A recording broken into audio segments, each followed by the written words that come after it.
Hello everyone, this is CJNovo992 and today we are back with a brand new video. That's right, we are finally back in action now. Sorry for being away so long and sorry for missing the Motherwell game, but had to sort the heat, had to get away. I'm back now. Let's talk about the football. But it's not just football we're here to talk about. It's not the run-of-the-mill or anything like that. No. We are here to talk about a European semi-final, which is absolutely ridiculous to actually say. But here we are, people, as football genuinely could have returned in a bigger fashion. Sakala.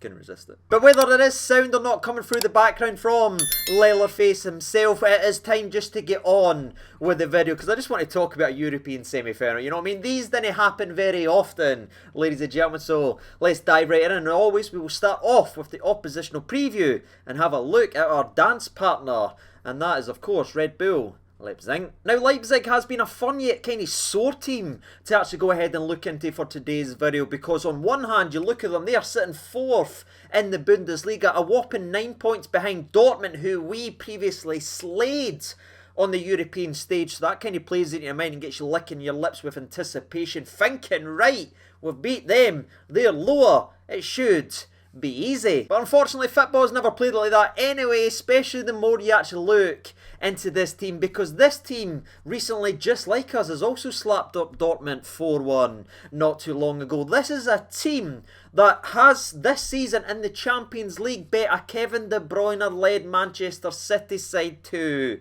frickin' 1. Now that in itself is an achievement given how they are actually playing in their own semi-final. And if you watched that game last night, it was frightening and back and forth and how good they looked in that 4-3 win over Real Madrid. Well, this team right here, we're playing the Mora, has beat them this season in the highest European stage that they can actually play. But it's not just that, they've drew and they've had a tough loss as well versus PSG, the unbelievably talented PSG, with the only way they lost was due to a late Messi penalty kick. So they've been in games, ladies and gentlemen, and the more you look into this team, the more that you see that the brighter the lights get, the better this team actually becomes. And when it clicks, ladies and gentlemen, and when they are on flames, they are a team that's littered with talent and they didn't have many weaknesses. I mean, their defence is fast, strong and physical, and their midfield's the exact same. Unfortunately, it's quick, it's physical, going back to white and then going forward. I mean, there's no many people in that team that will only have a pop for 35 yards out,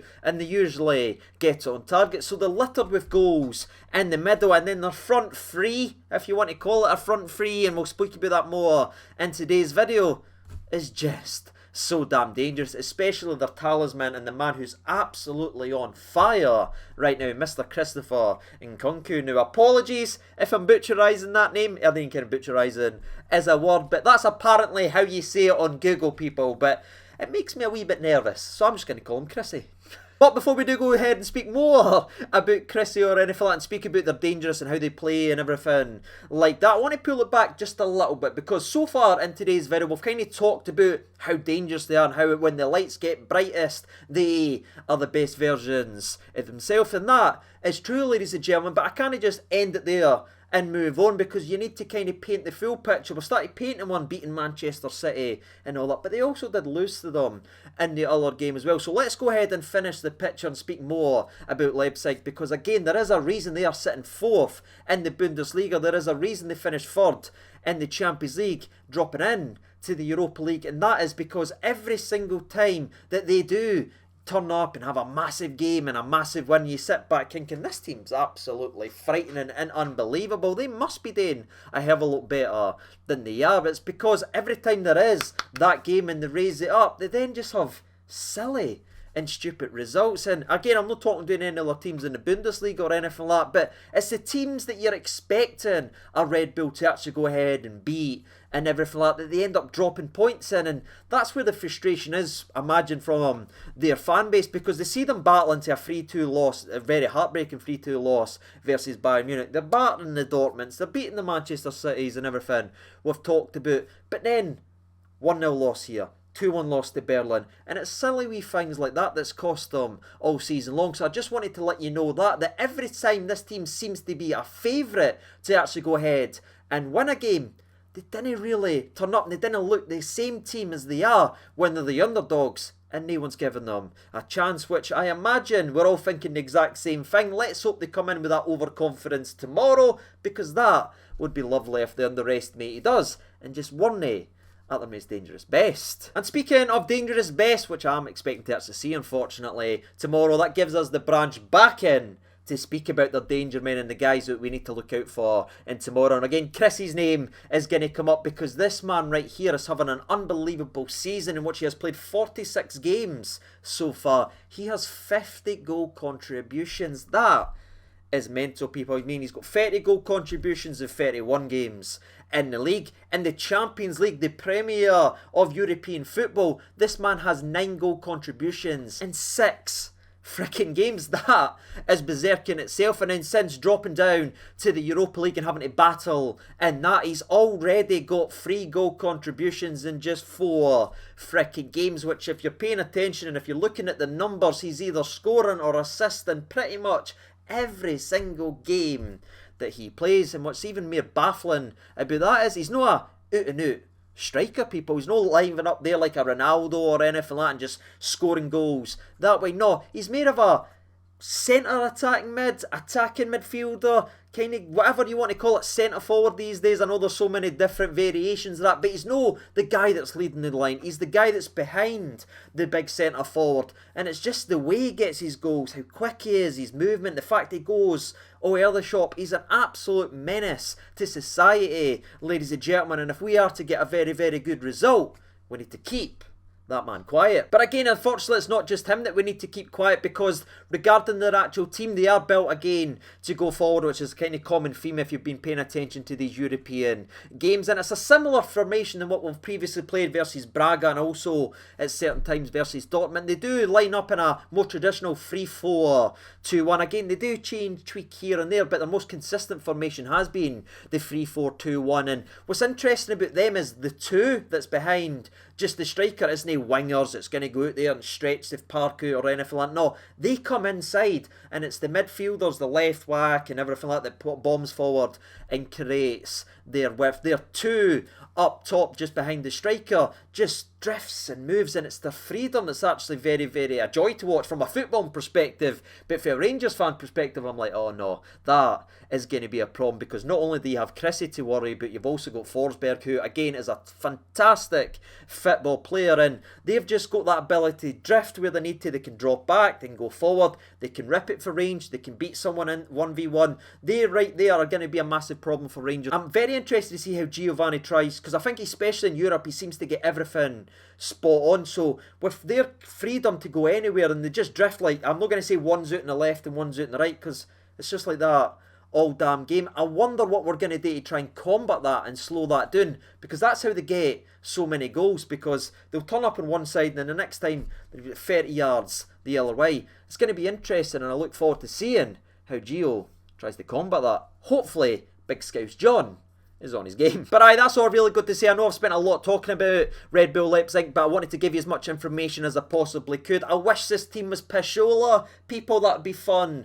to actually say, because I'll be honest, the word was pretty fun to say, but I can't say that, ladies and gentlemen. It's pretty much the calibre of the team you're expecting in a major European Cup competition when you reach the semi-final. There's dangers the other part. They're a very good side, and when they turn it on, they're as good as anyone right now, and they've got a guy kinda leading the attack despite not being the out-and-out striker, who, if you're just looking at form throughout the entire European football, there's no many that's playing better than him. But ladies and gentlemen, we have turned over European giants already this season, so why not go ahead and make it a cheeky wee dirty double? Because again, as in terms of a consistent basis, Dortmund has shown this season that they are maybe a more rounded team, a better team in terms of getting results, a more consistent team, whatever you want. So we've put them away, so we've got to take confidence for that and go ahead and look at Red Bull and say, right, we've got nothing to fear here, ladies and gentlemen. We have earned our fricking spot, and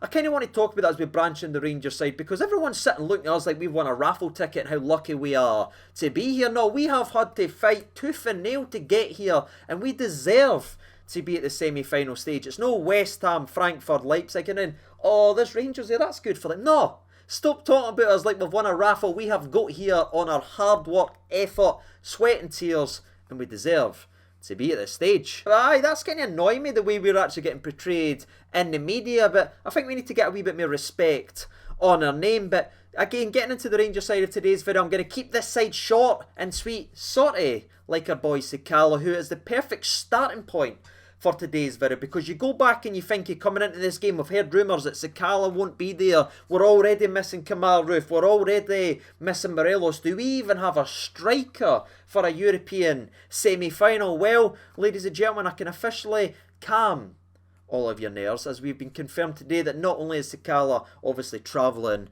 abroad, but he's going to be available for the game, which means, unfortunately for me, I'll not be needing these. Honestly, I thought it was my time, people, you know. I mean, I thought the bat signal was going to go up. There was going to be a cap signal in the sky, and they needed me to lead the line. But, aye, we've got a striker, so I'll need to wait another year. But where my own personal dreams have been slapped down to one side, it's obviously a massive boost to know at least we have one fully fit striker. I know Cedric Itten was going to be amongst it, but he's not played a lot of football. He's not obviously getting used quite a lot. We know he's not at that stage or at that level, so at least we have one fit striker available, ladies and gentlemen. I know a lot of people actually like Sakala or rate Sakala, and I know he can frustrate the life out of a lot of people. I mean, my old man honestly gets frustrated with him so much because he's all go all the frickin' time, but you never know, people. Just having him in there gives them something to actually worry about, because again, this is a team that does play free at the back. They do like to keep a high line, they do like to smother teams well. When you have Sakala in your starting 11, you've got one major thing to worry about, and that is a simple long ball in behind, because his pace could be the key difference. And if we are to get anything in terms of scoring goals tomorrow that isn't based on a set piece, because I imagine Tavernier will have another fantastic day, I wouldn't be surprised if it was on the back of Sakala's pace and directness, and that goes for Kent and maybe a possible Scott Wright as well. It will be that pace in behind, and again, you didn't get many faster than our boy Sakala. So maybe it's just me being an idiot, ladies and gentlemen, but instead of missing and complaining about no Roof, no Morelos, I'm going to say, right, here's a golden opportunity. Go ahead now, young man. You've certainly got the attributes on paper. It's time to translate them and get your shots on target. That would be very, very nice. But speaking of nice, the rest of the team is actually all go for once. Yes, Roof's obviously a massive loss considering how well he's been playing recently, but everyone else is thankfully okay for the game. So Scouse John, Ryan, Jack and everything like Connor Goldson, all good to go for this game, and we'll need the spine of your team to be at its absolute best if we have to give ourselves a chance again going into the second leg, because that's what we need to do about this game tomorrow. We didn't need to go out there and blitz the team. Maybe we got a wee bit, I don't know, I wouldn't say spoiled, but maybe our minds got tricked because how well we done in the first game versus Dortmund all those weeks ago, that's the standard that we need to play. No, we just need to give ourselves a chance at home with the crowd there to reach a final, and that's what we need to do. I'm expecting a game for Rangers where we are fighting tooth and nail for everything. I didn't imagine it'll be a beautiful game on the eye. I didn't imagine it'll be a beautiful game on the ticker, but I imagine that these players will give absolutely everything and need to battle and win their individual battles if we have to keep that door open and potentially dream of a European final. With everything being said, that's the picture being painted, that's Red Bull being discussed, that is the Rangers' perspective.